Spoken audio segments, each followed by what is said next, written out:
कश्यप जब पत्रकारिता करते थे तो मनीष कश्यप हमेशा रक्सौल एयरपोर्ट की चर्चा करते थे।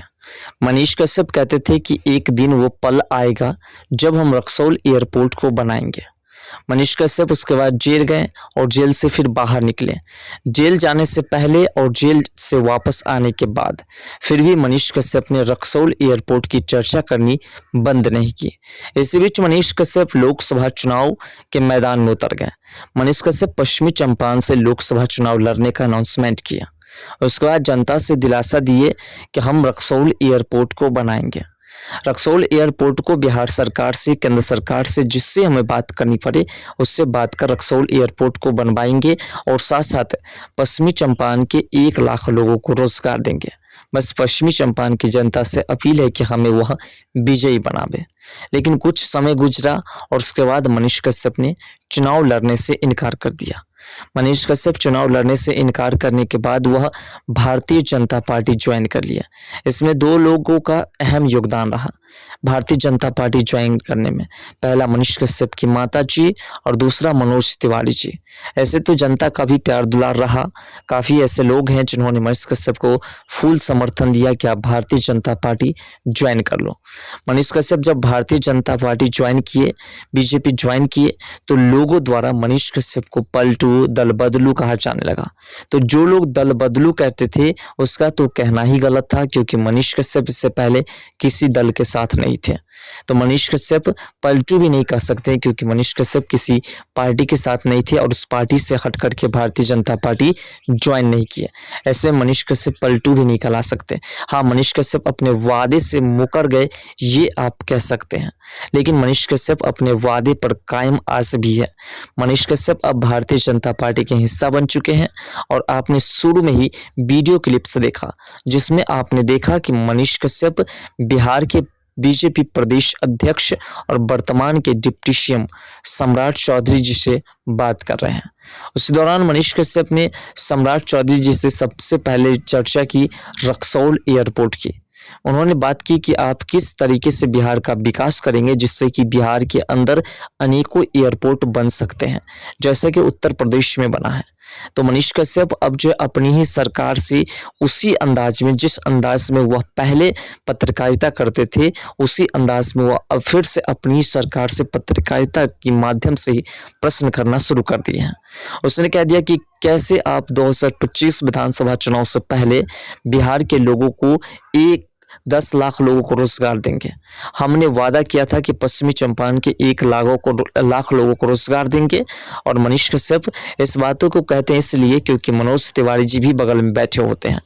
और मनीष कश्यप कहते हैं कि अगर हम पश्चिमी चंपारण से चुनाव जीत जाते तो हम वहां की जनता को जो वादा किए थे 1 लाख लोगों को रोजगार देने की, उस वादा को हम पूरा करते हैं।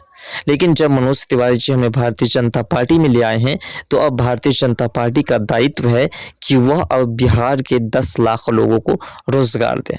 ऐसे में मनीष कश्यप की बातें पर सम्राट चौधरी जी पूरी तरह से मोहर लगा दिए। मनीष कश्यप से सम्राट चौधरी जी की डीलिंग हो चुकी है फाइनल, और सम्राट चौधरी जी अब मनीष कश्यप की बात मान चुके हैं और उन्होंने कहा कि हम नीतीश कुमार जी के नेतृत्व में बिहार के अंदर अनेकों एयरपोर्ट का निर्माण करने जा रहे हैं। जिस प्रकार से उत्तर प्रदेश में एयरपोर्ट का निर्माण हुआ, उसी प्रकार से अब हम बिहार में भी एयरपोर्ट का निर्माण कराने जा रहे हैं। मनीष कश्यप ने पूरी तरह से उसी अंदाज में उनसे प्रश्न किया जिस अंदाज में वह जब किसी पार्टी में नहीं थे और उस वक्त की सरकार से प्रश्न करते थे।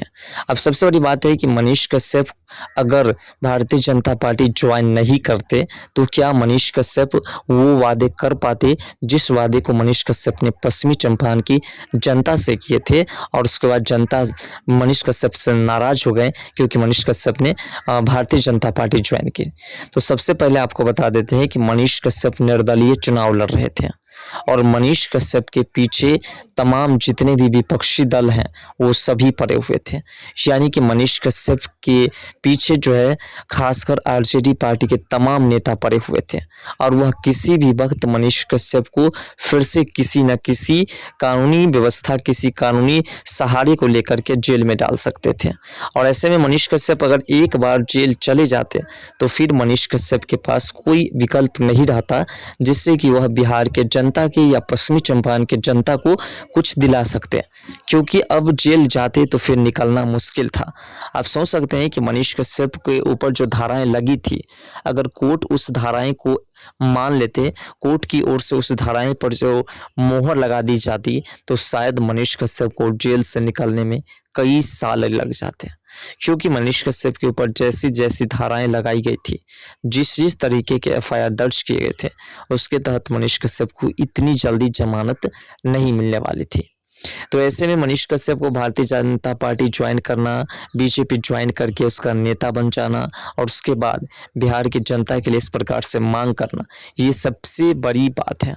मनीष कश्यप ने रक्सौल एयरपोर्ट की सिर्फ चर्चा नहीं की, बल्कि मनीष कश्यप ने सम्राट चौधरी से मांग की कि बिहार के अंदर जितने भी चीनी मिल बंद पड़े हैं, जिसको जो है आज नहीं तो प्रत्येक दिन, उस वक्त से जब से लालू प्रसाद जी चीनी मिल बंद करवाए, उस वक्त से लगातार चीनी मिल के इंजन्स, उनके जो मटेरियल्स हैं उसे काट काट करके बेचा जा रहा है। उस चीनी मिल को आप चालू करवाइए। बिहार के अंदर जो कंपनीज वगैरह है, विदेशी कंपनी है या फिर अन्य स्टेट में जो कंपनी चलते हैं, उसकी शाखाएं को बिहार में लाइए, जिससे कि बिहार के पलायन रुक सके। और सबसे बड़ी समस्या बिहार में है पलायन। उस पलायन को रोकने में आप जहां तक सफल है वहां तक प्रयास कीजिए, तभी जो है संभव हो पाएगा और 2025 विधानसभा चुनाव में हमारी भारतीय जनता पार्टी 100% जीत हासिल कर पाएंगे।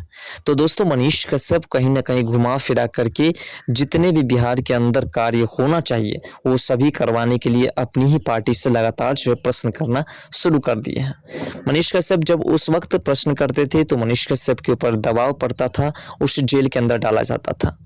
लेकिन भारतीय जनता पार्टी मात्र एक ऐसी पार्टी है जिसके खिलाफ आप किसी भी प्रकार के प्रश्न कर लो, अगर उसको लगता है कि इस प्रश्न के माध्यम से हमारी खामियां दिखाई दे रही है, इस प्रश्न इनके द्वारा जो प्रश्न किया जा रहा है कहीं ना कहीं ये प्रश्न जायज है, क्योंकि हम इस क्षेत्र का विकास नहीं किए हैं, इस क्षेत्र में इस चीज की कमी है, तो भारतीय जनता पार्टी उस व्यक्ति के ऊपर कार्रवाई नहीं करते, बल्कि उस व्यक्ति द्वारा बताए गए उस रास्ते को अपनाते हैं, उस व्यक्ति द्वारा गिनाए गए उस कमी पर ध्यान देते हैं और उसके बाद उस कमी को दूर करने की कोशिश करते हैं। इसलिए भारतीय जनता पार्टी दुनिया की सबसे बड़ी पार्टी आज बन चुकी है। मनीष कश्यप उसी दुनिया की सबसे बड़ी पार्टी के नेताओं से अब प्रश्न करना शुरू कर दिए हैं और उसी पार्टी के वो भी नेता हैं। तो कहीं ना कहीं मनीष कश्यप अपनी सरकार से प्रश्न करने में काफी खुश हैं, क्योंकि उनकी सरकार एक्शन मोड में भी है। मनीष कश्यप ने सम्राट चौधरी जी को उत्तर प्रदेश के उदाहरण भी दिए, जिस प्रकार से उत्तर प्रदेश में योगी आदित्यनाथ जी के आने के बाद कई एयरपोर्ट बने, उसमें कई इंटरनेशनल एयरपोर्ट बने, उसके बाद उत्तर प्रदेश जो है इतना डेवलप किया। तो सम्राट चौधरी जी से कह रहे हैं कि जिस प्रकार से उत्तर प्रदेश का डेवलपमेंट हुआ, जिस प्रकार से उत्तर प्रदेश में इतने एयरपोर्ट, इंटरनेशनल एयरपोर्ट और इस प्रकार से उत्तर प्रदेश का विकास किया गया है, उसी प्रकार से आप बिहार का भी विकास कीजिए। उसके बाद देखिए कि भारतीय जनता पार्टी को बिहार के अंदर कितने सपोर्ट मिलते हैं। तो कहीं ना कहीं मनीष कश्यप ने अपनी सरकार से प्रश्न की और मनीष कश्यप की जो खुद की सरकार, खुद की पार्टी के नेता है, उन्होंने मनीष कश्यप की एक भी बात को टालने की कोशिश नहीं की और न ही मनीष कश्यप की बात से वो घबराए, बल्कि मनीष कश्यप की सभी बातों पर उन्होंने सहमति जताते हुए कहा कि आपका जो कहना है वो बिल्कुल उचित है और ऐसा ही काम बिहार के अंदर होगा, जिससे कि आने वाले विधानसभा चुनाव में हमें फिर से बहुमत मिल सके, क्योंकि आज तक बिहार के अंदर भारतीय जनता पार्टी अपने दम पर कभी सरकार नहीं बना पाए हैं। तो मनीष कश्यप की योजनाओं के हिसाब से बिहार के अंदर सरकार बनेगी और ये भी उम्मीद जताए जा रहे हैं कि अगर सम्राट चौधरी जी बिहार के सीएम बनते हैं तो मनीष कश्यप डिप्टी सीएम बनेंगे। फिलहाल आपके हिसाब से क्या लगता है कि मनीष कश्यप जो वादा कर रहे हैं उस वादा को पूरा करेंगे या नहीं? मनीष कश्यप जो सम्राट चौधरी से बात कर रहे हैं, उस सम्राट चौधरी जी मनीष कश्यप की बात को मानेंगे या नहीं? अपना राय कमेंट सेक्शन में जरूर दीजिएगा, क्योंकि ये भी आपको मानना पड़ेगा कि मनीष कश्यप ने कहा 10 लाख लोगों को रोजगार और सम्राट चौधरी जी ने नीतीश कुमार जी को कह दिया और तुरंत ही 60 से 65 हजार वैकेंसीज निकाल दी गई है। इससे भी आप अनुमान लगा सकते हैं।